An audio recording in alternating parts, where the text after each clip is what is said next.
Hello বন্ধুরা, welcome back to my channel. তোমরা সবাই কেমন আছো বলো? আমি ভালোই আছি। কিছুদিন শরীর খারাপ ছিল, সেই কারণে কোনো ভিডিও তোমাদের সাথে শেয়ার করে উঠতে পারিনি। তো অনেক দিন বাদে একটা নতুন ভিডিও তোমাদের সাথে শেয়ার করতে চলে এলাম। দেখো, হঠাৎ করে আমি আর আমার হাজবেন্ড চলে এসেছি। আমাদের বাড়ির কাছেই 12 মন্দিরের ঘাট আছে। শিব ঠাকুরের 12টা মন্দিরের একটা ঘাট, গঙ্গার ঘাট আছে, সেখানে আমরা চলে এসেছি।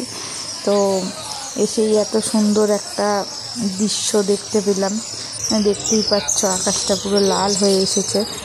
সন্ধে হয় এরকম সময় আমরা গেছিলাম। যেতে একটু দেরি হয়ে গেছিলো, ইচ্ছে ছিল একটু বিকেল যাওয়ার, কিন্তু হয়ে ওঠেনি। বাট এই সময়ের এই সানসেটের টাইমটা খুব সুন্দর লাগে। আর খুব হাওয়াও দিচ্ছিল, যেহেতু ওয়েদারটা বৃষ্টি হচ্ছে, কখনো মেঘলা থাকছে। তো খুব সুন্দর ছিল ওয়েদারটা। দেখতে পাচ্ছ সামনে আমাদের মা গঙ্গা। তো যাই হোক, এখানে এলে যতই মনটা খারাপ থাকুক না কেন, মন খুবই ভালো হয়ে যায়। জায়গাটা এমনই, এত সুন্দর জায়গাটা। আমরাও একটু গঙ্গার পাড়ে কিছুক্ষণ বসে সময় কাটালাম। খুবই ভালো লাগে গঙ্গার পাড়ে এরকম বসে সময় কাটাতে, আর এত সুন্দর মনোরম দৃশ্য দেখতে।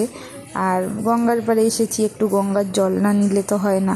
গঙ্গার জল তো নিতেই লাগে, জানি ঘরে আমাদের গঙ্গার জল লাগে। তো আমার হাজবেন্ড গঙ্গার জল নিচ্ছে গঙ্গা থেকে। আমি তো সাঁতার জানি না, সেহেতু আমাকে ও নামতে দেয় না। ও নিজেই নেমে যে গঙ্গার জল নিচ্ছে, নিয়ে তারপর আমরা বাড়ি যাব। তা ভাবলাম গঙ্গায় যখন এসেছি, তাই একটু সময়টাও কাটিয়ে যাই, মনটাও ভালো লাগবে। তো সেই কারণেই বসে কিছুক্ষণ নিরিবিলিতে আমরা দুজন মিলে একটু সময় কাটালাম। আর দেখো, ওই পারে নৌকো যাচ্ছে, মাছ ধরার নৌকো। তো এইসব দৃশ্য, বিভিন্ন রকম দৃশ্য চোখে পড়ে, খুবই ভালো লাগে। তো এরকমভাবেই আমরা কিছুটা সময় নিজেরা একটু কাটিয়েছি, তাই তোমাদের সাথে একটু শেয়ার করলাম। দেখে বলো বন্ধুরা কেমন লাগলো ভিডিওটা। দেখতে দেখতে সন্ধে হয়ে গেছে, পুরোই সূর্য ডুবে গেছে। তো অনেকক্ষণ বসে থাকার পরে আমরা ভাবলাম ঠিক আছে, সামনে একটা খাবারের ভালো একটা খাবার দোকান আছে, তো সেই দোকানের দিকে আমরা একটু গেলাম। তো এখানে আমাদের গঙ্গার পাড়ে এলে এই খাবারটা না খেলে যেন গঙ্গায় ঘোরাটা সম্পূর্ণ হয় না। তো সেই জন্য আমরা সেই দিকেই যাচ্ছি। একটা ভালো খাবারের দোকান তোমাদের সাথে শেয়ার করছি। আমরা যাচ্ছি, দেখো বন্ধুরা, বাইক নিয়ে।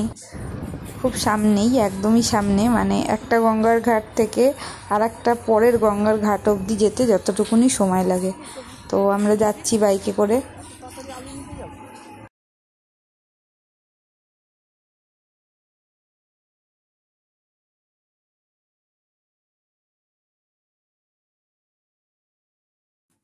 অবশেষে আমরা পৌঁছে গেলাম, চলে এসেছি সেই বিখ্যাত দোকানে। এই দোকানের সব থেকে মেন জিনিস হচ্ছে এটা, টক আলুর দম। এটা হচ্ছে টক আলুর দম।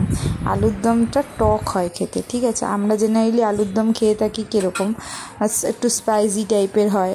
তো এই আলুর দমটা টোটালি একটা অন্যরকম স্বাদ, ঠিক আছে। এটা হয় একটু ঝোল টাইপের, এটা ঝোলটাই মেন টেস্ট। এটা টক, পুরো টক হয় আলুর দমটা, কিন্তু খেতে অসাধারণ লাগে। সাথে যদি একটু ডিম টোস্ট, একটু ডিমের পোচ এইসব নিয়ে নেওয়া যায়, আরও ভালো লাগে। তো যাই হোক, আমরা ওখান থেকে চলে এলাম। এসে বাড়িতে আসার পরেই শুরু হয়েছে বৃষ্টি। দেখো বন্ধুরা, কত বৃষ্টি হয়েছে সেদিনকে। তো এত পরিমাণে এত বৃষ্টি, এর মধ্যে খুব কম দিনই দেখেছি। সেদিনকে খুব দুর্দান্ত পরিমাণে বৃষ্টি হয়েছে। সাথে শুধু এমনি বৃষ্টি না, শিলাবৃষ্টি হয়েছে। তো খুব ভালো লাগছিল ওয়েদারটা সেদিনকে। বিকালবেলা একটু ঘুরে এসে তারপরে বাড়িতে আসার পরে এরকম বৃষ্টি, তো মনটা খুবই খুশি হয়ে গেছিলো। সেই জন্য ভাবলাম তোমাদের সাথে একটু ভিডিওটা শেয়ার করি।